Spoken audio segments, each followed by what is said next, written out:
Và luôn nhớ trong giấc mơ tâm hay từng có, mong chờ trong ngóng anh kết thúc sau từng ngày đến.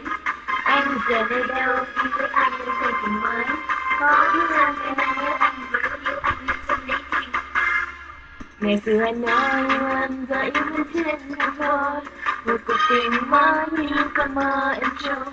Đâu biết anh đã dối xa vì hẹn lại anh vui em như mong mơ. Rồi khi tôi kém anh yêu người như thức giấc nữa đâu, mà những khi giấc mơ ta hay vui đùa bên nhau. Từ lâu là em đã yêu anh luôn trong trái tim, yêu không dối.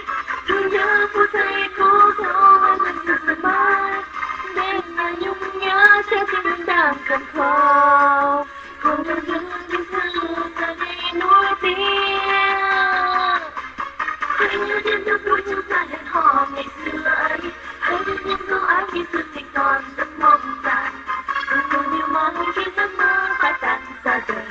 Trong đêm mơ ngọt nỗi nhớ khát khao, nhớ đến vui chân thật khi xưa thì còn nhiều say đắm, nhớ bóng dáng nước mắt khi xưa thì còn biết mong chờ.